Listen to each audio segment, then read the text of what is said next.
Assalamualaikum warahmatullahi wabarakatuh. Bersama podcast Sahabat Anak Muda Kapling Setiabudi. Alhamdulillah kita podcast pertama kali nih bareng Pak Haji. Mau ngobrol-ngobrol sedikit sama Pak Haji. Bagaimana kita kerjasama bareng-bareng Pak Haji. Udah 4 tahun kita kerjasama Pak Haji.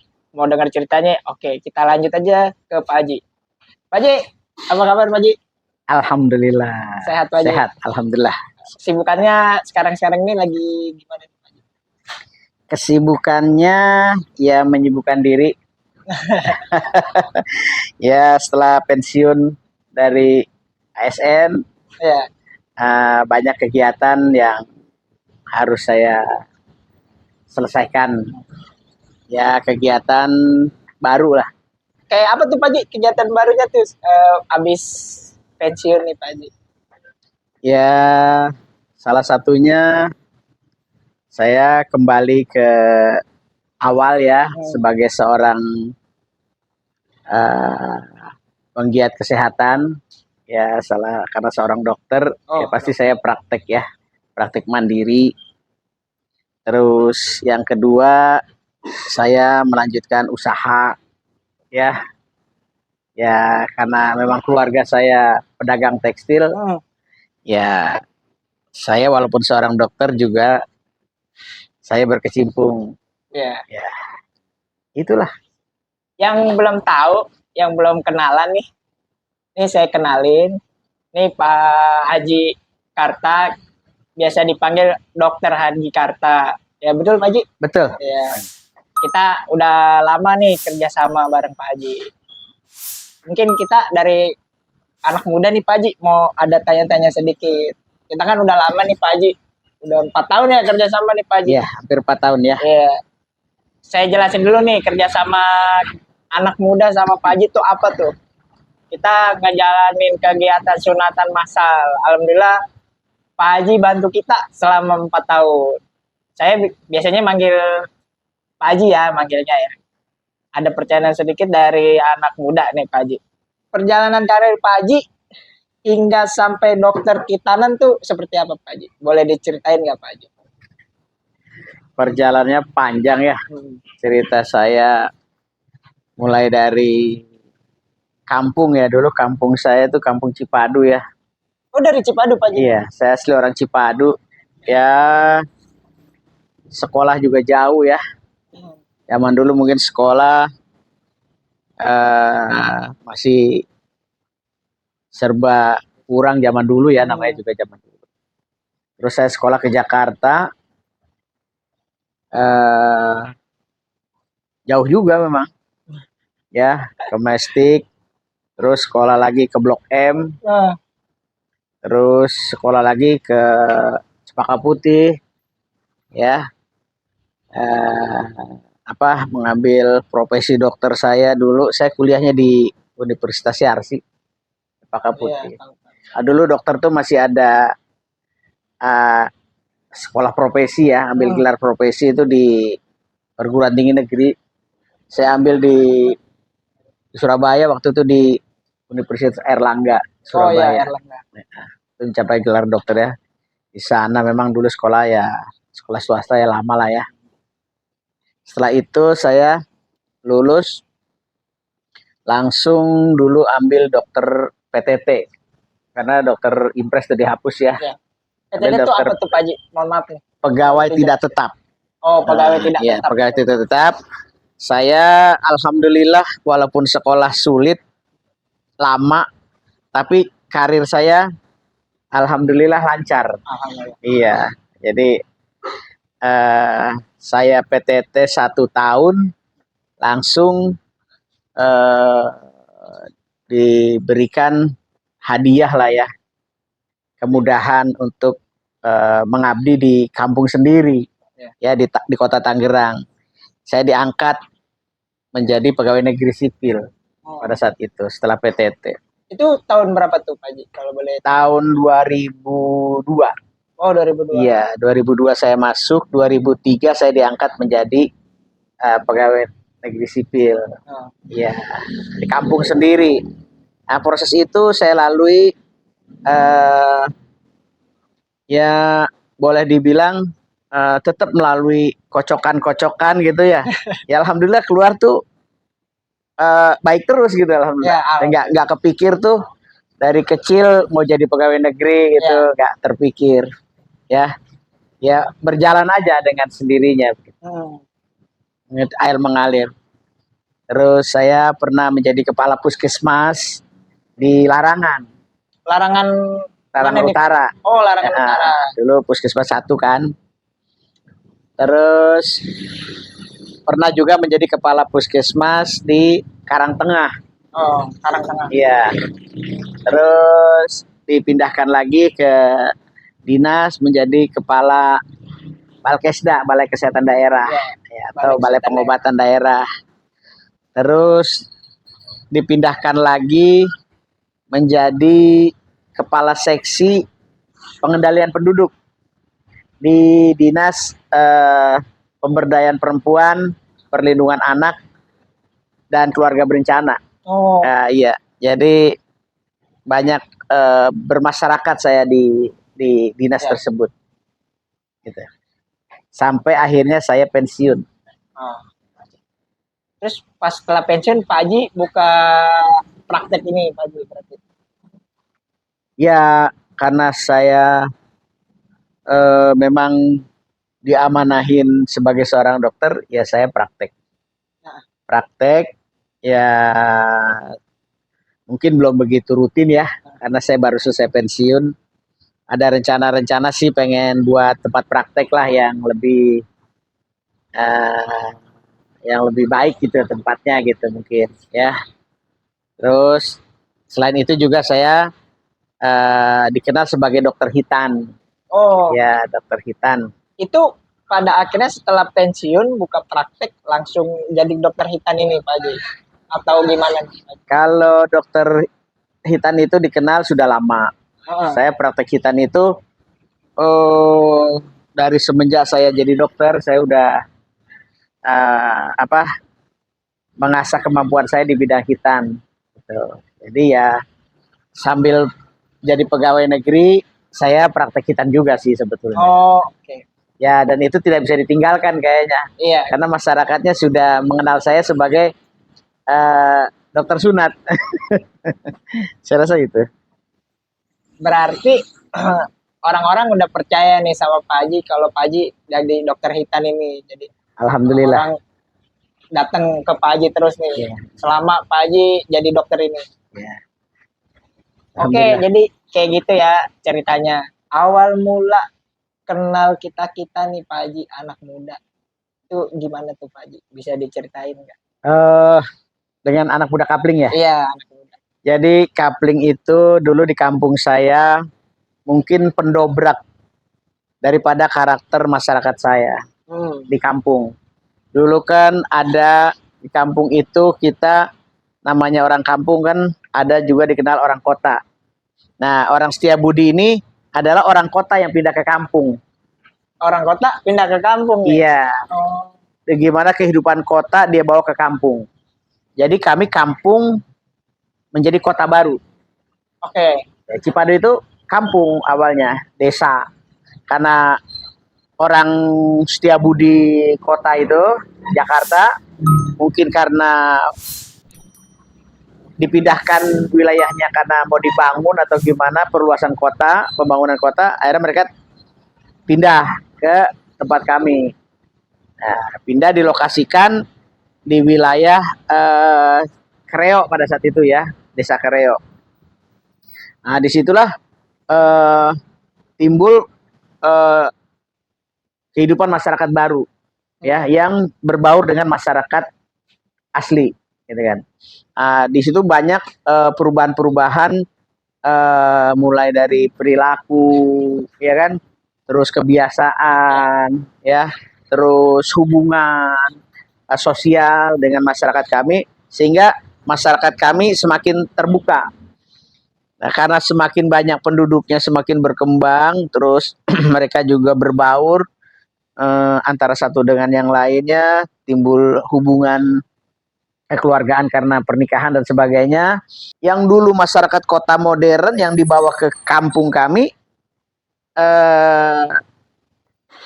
saya lihat dulu teman-teman kami yang orang kampung itu ke sekolah bareng, sekelas teman-teman kami di kampung. Setelah saya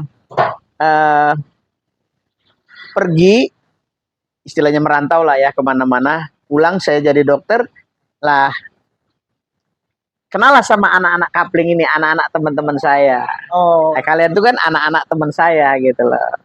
berarti Jadi Pak Haji kenal sama orang tua kita. iya, kena gitu. Dan hubungan saya dengan anak-anak muda kapling ini dekat sebetulnya karena sudah kenal dengan orang-orang tua mereka gitu. Dan saya ingin bagaimana anak kapling itu maju begitu. Karena dia yang sedikit banyak merubah karakter kampung saya, orang-orang tuanya dulu. Orang-orang tua dari kakek-kakek mereka lah istilahnya. Membuat terobosan pembukaan. Ya memang kalau ada orang dimanapun, kalau ada kota baru, daerah baru, perluasan kota, pasti ada orang baru. Ya. Pasti dia membawa misi gitu kan. Nah pasti ada perubahan. Dan kita yang orang aslinya pasti kalau tidak bisa menerima, kan repot. Jadi kita harus menerima gitu loh. Apapun itu gitu loh. Ya, kita ambil yang baik-baiknya. Ya betul. Itu saya rasa perubahan-perubahan yang harus kita siap menerima perubahan itu. Tapi kalau orang kampung yang istilahnya dia kaku menerima perubahan atau tamu atau orang pendatang, ya sulit juga memang. Betul. Oke, Pak. Jadi begitu Pak Haji kenal kita tuh sebenarnya dari orang-orang tua kita dulu. Pak Haji tuh sebenarnya dari dia kecil, dari lahir tuh dari daerah kita, namanya Cipadu. Karena kita kan Kapling Setiabudi, cuman daerah kita tuh Cipadu, masih satu kelurahan kita. Oke, Pak Haji, ada lagi nih pertanyaan selanjutnya Pak Haji. Sukacita yang dialamin saat bekerja sama dengan anak muda Kapling tuh apa aja Pak Haji? Ya sukacitanya ya senang ya melihat anak-anak muda Cipadu itu mau bergerak, mau punya keinginan ya yang di zaman sekarang ini mungkin agak kurang, gitu kan? Keinginan terkait dengan hubungan sosial masyarakat. Itu yang saya sangat suka karena walaupun bagaimana tanpa anak-anak muda hubungan sosial masyarakat itu akan sulit dibangun. Ya. Jadi anak muda Kapling nih alhamdulillah nih masih mau tergerak hatinya gitu Pak Haji untuk sosial ya Pak Haji. Ya. Mungkin ada saran untuk anak muda nggak Pak Haji biar sosialnya lebih kelihatan lagi gitu Pak ya, Haji. Bukan hanya sosial ya, untuk anak muda itu banyak sekali yang harus digali ya potensinya. Bukan hanya kemampuan sosial kemasyarakatan, tapi bagaimana sumber daya kaum muda ini harus meningkat, harus ditingkatkan. Karena ke depan ini tantangan akan makin lebih besar, ya. Di mana ya saya pernah dengar juga bahwa menurut ramalan ahli ekonomi ada kebangkitan ekonomi Asia di tahun 2040-an lah ya, 2040, 2045 gitu ya ke depan. Ya waktunya kan hanya tinggal 20 tahun lah ya, 15 tahun, 20 tahun. Di mana katanya orang Asia itu akan lebih kaya daripada orang Amerika dan orang Eropa secara ekonomi. Kenapa demikian? Karena dinamika perubahan itu sendiri ya. Banyaklah faktornya. Nah, terus negara mana katanya yang akan bangkit di dalam ekonomi Asia, gitu kan? Ya, terutama ya mungkin sekarang ini kan sudah kelihatan ya negara mana saja yang Ya. bakal bangkit, gitu kan? Bahkan kaya lah katakanlah seperti itu. Ya, salah satunya mungkin negara Cina, India, Ya, Jepang, Korea, ya mungkin Asia yang lain gitu kan. Apakah kita termasuk di dalamnya gitu kan? bisa jadi ini Pak Haji. Nah, itu ya presiden sekarang kan pengennya kita kalau bisa katanya sih pengen jadi negara paling nggak negara kelima di Asia gitu kan. Kalau sekarang kan negara ketujuh katanya. Saya juga kurang tahu nih. Ya, terus gimana? Nggak mungkin kan tiba-tiba kita menjadi negara ekonomi Asia yang ikut menikmati kebangkitan ekonominya, ya kan? Untuk kesejahteraan masyarakatnya pasti kan, rakyatnya. Pasti ada syarat-syaratnya. Katanya syarat-syaratnya itu harus ada. Nggak mungkin begitu aja.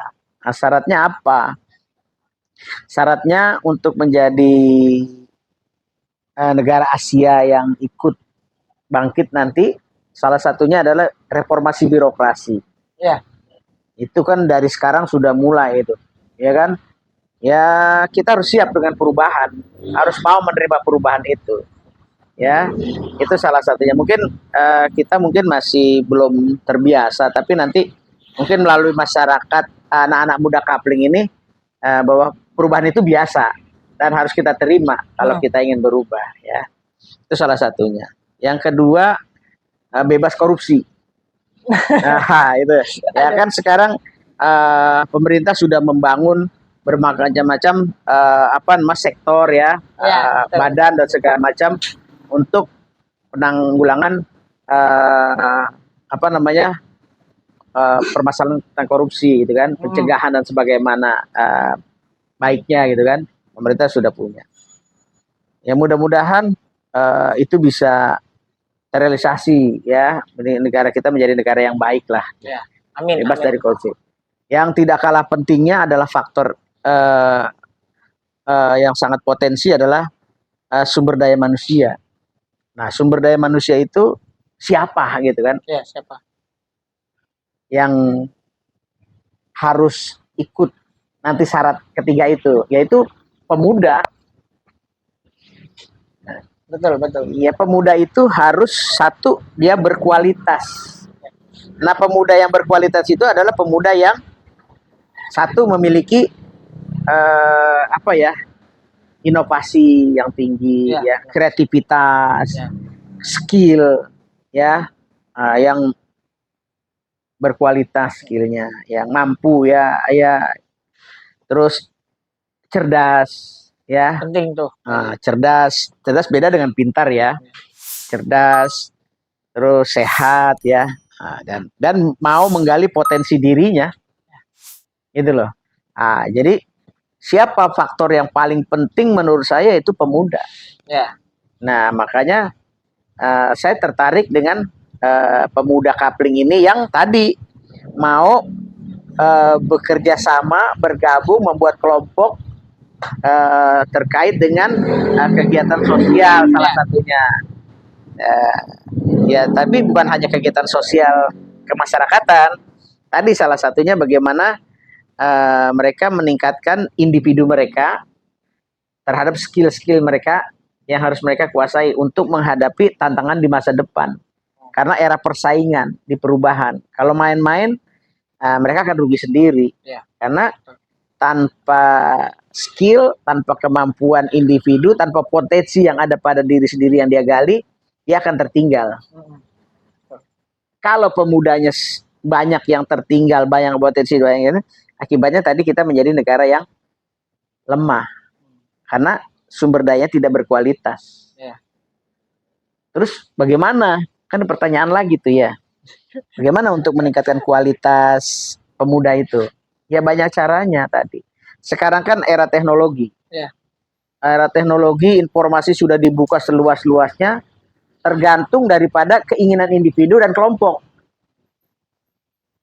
Gitu kan? Ya. Kadang-kadang individu sendiri kan juga nggak bagus. Harus berkolaborasi lah bahasanya ya, satu dengan yang lain. Saling memberikan informasi atau pelatihan secara bareng ya, bersama-sama ya, ya bekerja sama lah, sama-sama bekerja dan bekerja sama. Itu yang penting dibangun itu kebersamaan, sehingga saling menutupi kekurangan ya, saling memberikan informasi terkait dengan apa ya yang sekarang sedang tren gitu loh ya. Itu jadi memang SDM-nya harus berkualitas supaya kita punya daya saing Ya. Jadi gitu tuh. Ada pesan dari Pak Haji yang tadi didengar tuh. Untuk anak muda tuh nggak boleh males nih. Harus gali nih potensi-potensi nih, kreativitas, individu, inovasi ya Pak Haji ya. Nggak boleh tuh ketinggalan. Soalnya negara-negara lain tuh udah maju tuh Pak Haji tuh, bener gak? Jauh lah kita ketinggalan. Jadi untuk anak muda Kapling nih terutama nih, banyak potensi-potensi yang harus kita gali di tempat kita sendiri maupun di luar. Mungkin teman-teman AM, kita nyebutnya AM biasanya Pak Haji. AM anak muda ya. Iya, anak muda. Anak muda punya gaya ya. Biasanya tuh kita emang nyuruh tuh, coba gerakin nih bikin acara apa, bikin kreativitas apa gitu tuh Pak Haji biasanya. Itu udah kita terapin tuh, alhamdulillah nih. Masih ada yang mau anak muda kita Pak Haji tergerak tuh, alhamdulillah. Tuh inget nih pesan Pak Haji tadi tuh. Itulah jalannya. Mudah-mudahan ya mungkin jalannya bagus Pak Haji kalau yang tadi Pak Haji bilang diterapin ya Pak Haji. Untuk anak muda. Nggak boleh tuh malas anak muda. Tadi kan secara sepintas anak muda tuh harus berkualitas. Ya, berkualitas. Terus mungkin cara-caranya bagaimana gitu kan. Oh. Ya kan? Boleh Pak Haji. Cara-caranya gini. Kita kan masing-masing waktu kita sekolah kan kita hanya mendapatkan teori sekolah itu kan hanya 10-20% lah paling banyak. Terus ilmu yang kita dapatkan bukan hanya dari sekolah. Ya. Sebagian besar dari masyarakat, interaksi kita dengan masyarakat, interaksi sosial dan sebagainya. Itu teman-teman juga perlu saya informasikan bahwa untuk menggali potensi, teman-teman harus banyak melakukan kegiatan pelatihan. Nah, kegiatan pelatihan itu bisa dilaksanakan melalui kelompok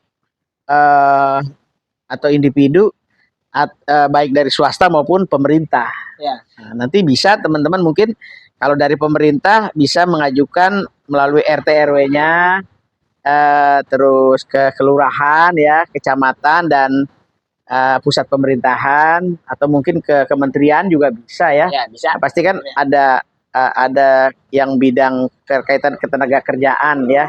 Nah, mungkin juga yang berhubungan dinas-dinas kesosial masyarakatan. Pasti juga kan mengadakan pelatihan-pelatihan kepada masyarakat ya, terutama kaum muda nih ya. Jadi biar tepat sasaran, dan juga kita mengadakan nanti kalaupun mengadakan pelatihan kita data dulu tuh anak mudanya nih. Anak mudanya. Misalnya ada 100 pemuda di kita. Mereka semua katakanlah sudah tidak kuliah atau sudah tidak sekolah. Dari itu didata potensi-potensi mereka. Oh, ini potensinya dia kemampuannya di bidang desain. Oh, dia di bidang model. Oh, katakanlah tekstil ya. Oh, dia di bidang komputer, teknologi informatika misalnya. Oh, dia bidang bahasa. Itu mulai digali potensi-potensi mereka sehingga nanti untuk pelatihannya itu tepat sasaran. Ya. Tepat sasaran, kita lapornya ada berapa kuota yang harus dipersiapkan. Ya kan? Nanti pemerintah juga akan pasti menyalurkan itu. Oh iya.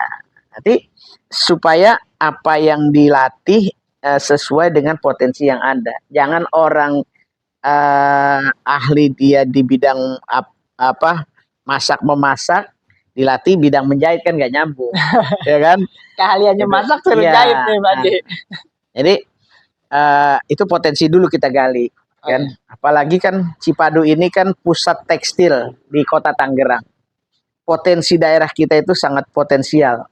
Ya.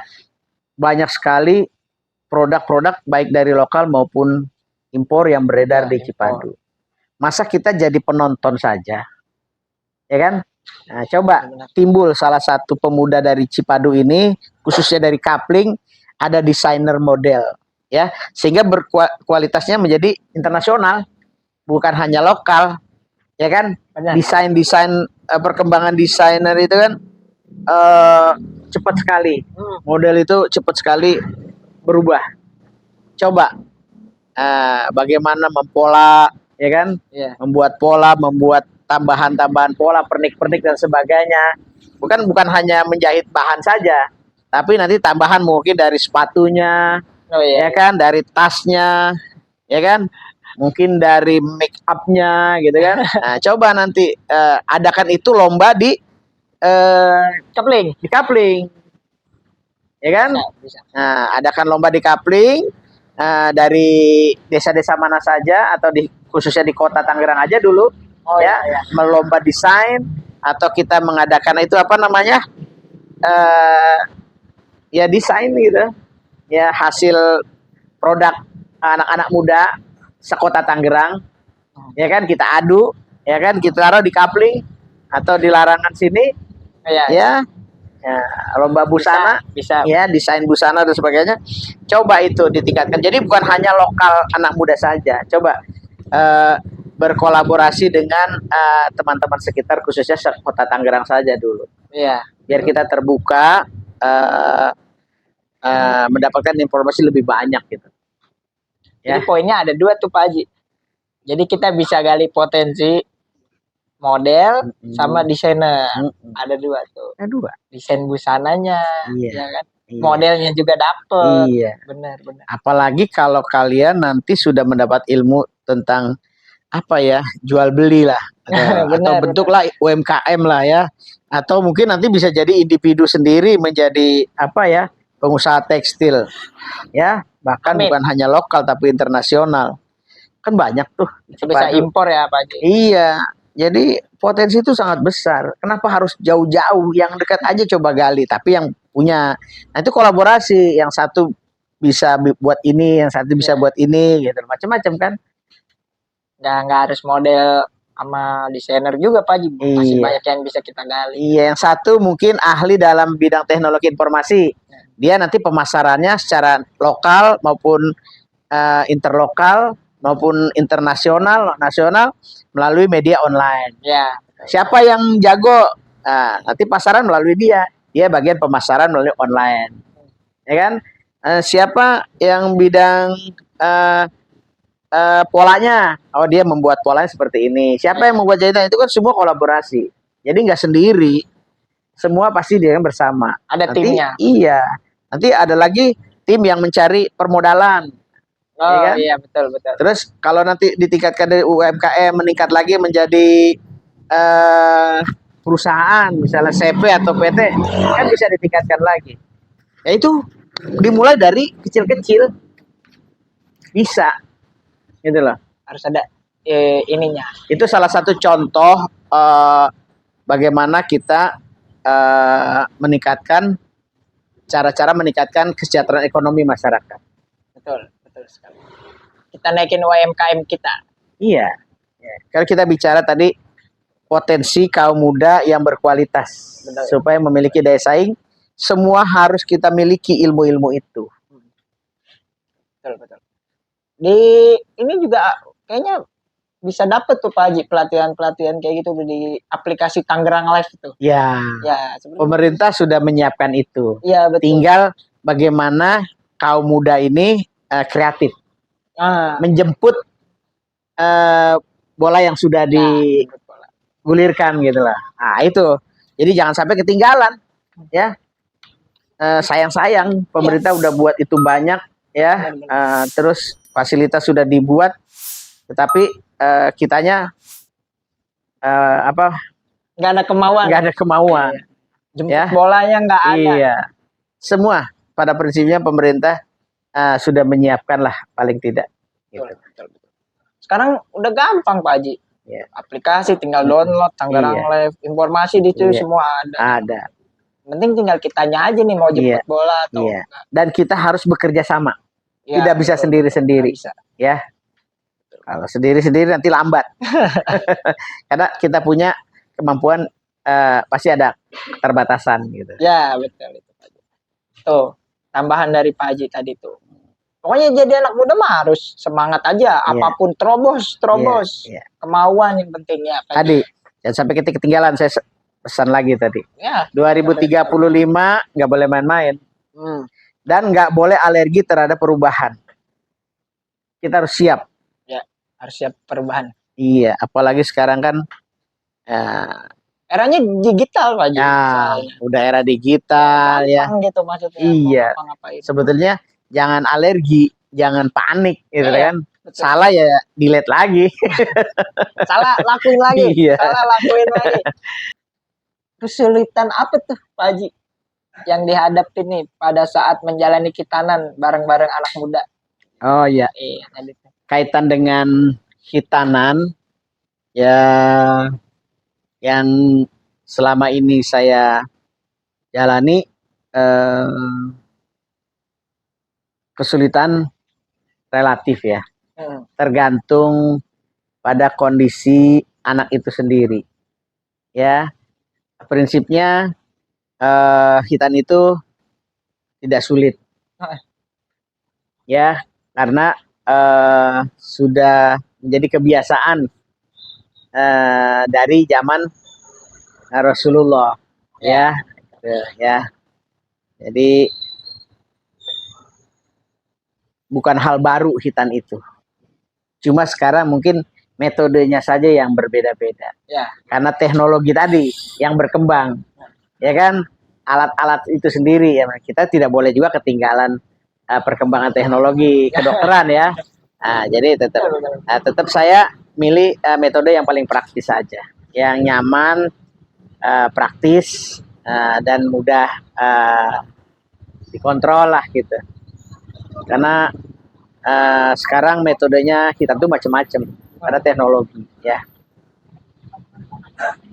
Kesulitan ya relatif lah. Contohnya apa tuh Pak Haji? Apa anaknya pas udah mau maju di khitan nih nangis lah atau apa lah gitu Pak Haji? Baik, orang tuh kan terhadap rasa sakit itu kan berbeda-beda. Penerimaan rasanya itu.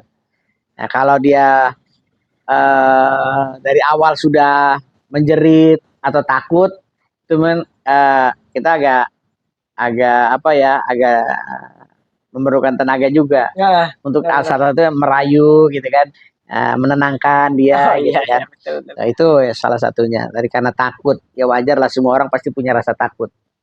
Bagaimana kita selaku pelakunya jangan takut. Kadang-kadang kita juga kan takut juga kan, pasti takut. Ya. Wajar lah, manusiawi takut itu. Ya biasalah itu kekurangan khitan ada saja gitu. Ya, yang penting kita harus kerja safety, nyaman. Harus kan? itu Pak. Terus kita persiapkan semuanya lah sebaik mungkin gitu. Dan juga kita harus siap juga kalau terjadi sesuatu kendala di lapangan. Mungkin orang kan relatif bisa juga ada shock gitu kan. Bisa juga luka gitu kan, ya namanya pekerjaan. Tapi alhamdulillah selama saya bekerja semua itu bisa saya atasi. Jadi jangan takut nih untuk anak-anak nih yang mau sunat, bisa ke Pak Haji. Ya. Mau kita nih bisa ke Pak Haji. Melalui kita juga bisa. Kita biasanya ngadain khitan itu di bulan Desember ya Pak Haji. Ini khitannya sama Pak Haji nih, udah 4 tahun. Maksudnya jangan ragu-ragu, nggak sakit ya Pak Haji, bener ya, jangan takut dah untuk anak-anak, nggak sakit. Paling di sini bukan disunatin, bukan dikhitanin, diajarin ngaji sama Pak Haji. Saya nyaksin sendiri soalnya. Anak-anak tuh pada seneng tuh, malah diajarin ngaji sama Pak Haji. Harapan Pak Haji nih untuk anak muda Kapling ke depannya, kira-kira gimana nih Pak Haji? Pesannya tuh apa untuk anak muda Kapling? Mungkin nggak anak muda Kapling aja ya, untuk yang lain-lain. Tadi kan udah banyak dibahas juga sama Pak Haji, anak muda bla bla bla gitu. Ini yang lebih intinya lagi nih Pak Haji. Iya. Ini bukan hanya untuk anak muda Kapling ya. Tapi anak muda Indonesia lah ya. Karena walaupun bagaimana ke depan tantangan kehidupan berbangsa dan bernegara kita pasti lebih berat ya, yang ditanggung oleh para pemuda ini. Karena walaupun gimana Indonesia emas sebentar lagi 2045. Menyongsong Indonesia emas 2045 tadi, nanti anak-anak kita, kalian lah nanti yang akan memegang generasi dan anak-anak kalian juga, ya kan? Jadi kenapa dipersiapkan dari sekarang? Karena nanti umur 25 mereka itulah tadi yang bersaing menjadi pemimpin-pemimpin bangsa yang harus berkualitas. Mereka nggak boleh stunting. Tahanan keluarga, ini sangat penting. Bahwa keluarga itu pasti punya, katakanlah kalau negara kan punya musuh ya, keluarga juga punya musuh. Negara punya musuh dari luar, punya musuh dari dalam. Keluarga pun punya musuh dari luar, punya musuh dari dalam. Makanya diperlukan ketahanan. Nah, kalau sekarang kan Menteri Ketahanan ini kan Pak Prabowo ya, calon presiden ya. Ya, pasti negaranya kuat ketahanannya. Terus, demikian juga keluarga harus kuat ketahanan keluarga. Kalau mau dikatakan sejahtera. Contoh musuh dari luar apa? Apa tuh? Ya. Musuh apa nih maksudnya nih? Ya musuh yang bisa menyerang keluarga. Oh, ekonomi. Bukan. Kira-kira misalnya tadi judi online gitu kan, narkoba, hoax dan sebagainya. Itu kan musuh-musuh dari luar ya. Pergaulan yang negatif gitu kan. Nah, musuh dari dalam sendiri ada nggak? Dari kita sendiri, Pak. Dari kita sendiri, dari keluarga kita, anak kita, istri kita, orang apa yang dalam rumah tangga kita. Itu kalau kita nggak hati-hati, mereka menjadi musuh-musuh kita. Benar. Nah, bagaimana untuk supaya menangkal itu semua? Ya tadi dengan perilaku akhlakul karimah, moral etika yang tinggi di dalam keluarga, ya, saling komunikasi, menjaga hubungan keluarga yang yang baik gitu kan, saling terbuka, saling mengingatkan supaya ketahanan keluarga kuat, mantap. Nah, itu orang keluarga dikatakan sejahtera, orang atau negara dikatakan sejahtera apabila bebannya tidak berat, ekonominya kuat, ketahanannya mantap. Nah, itu udah kata sejahtera. Jadi sejahtera itu bukan hanya miskin, tidak punya uang, tidak juga. Iya kan? Bagaimana dia menerapkan kehidupan rumah tangganya, menjalankan 8 fungsi keluarganya, ya, fungsi ekonomi, budaya, sosial, kesehatan, agama, ya. Nah, itu kira-kira. Nah, kedepannya harapan saya pemuda-pemuda khususnya Kapling, anak muda Kapling harus bisa lebih kreatif, inovatif, tingkatkan skill dan kemampuan supaya memiliki daya saing yang kuat. Ya. Dan kalau punya daya saing, insya Allah bisa sejahtera lah hidupnya, gitulah. Terus itu.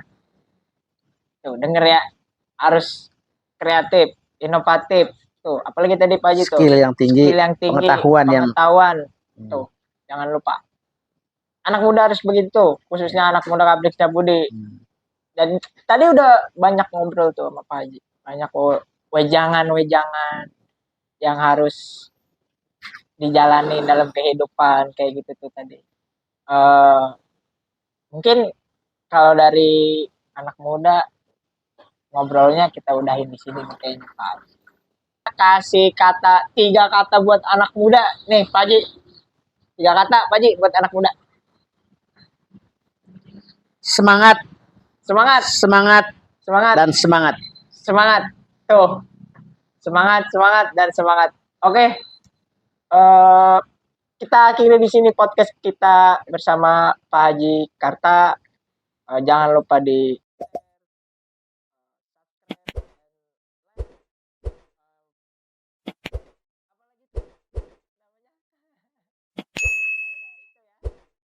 Oke, Pak Haji, makasih Pak Haji. Baik, terima kasih. Ya. Semoga bermanfaat untuk kita semua. Amin, amin. Oke. Wassalamualaikum warahmatullahi wabarakatuh. Waalaikumsalam warahmatullahi wabarakatuh.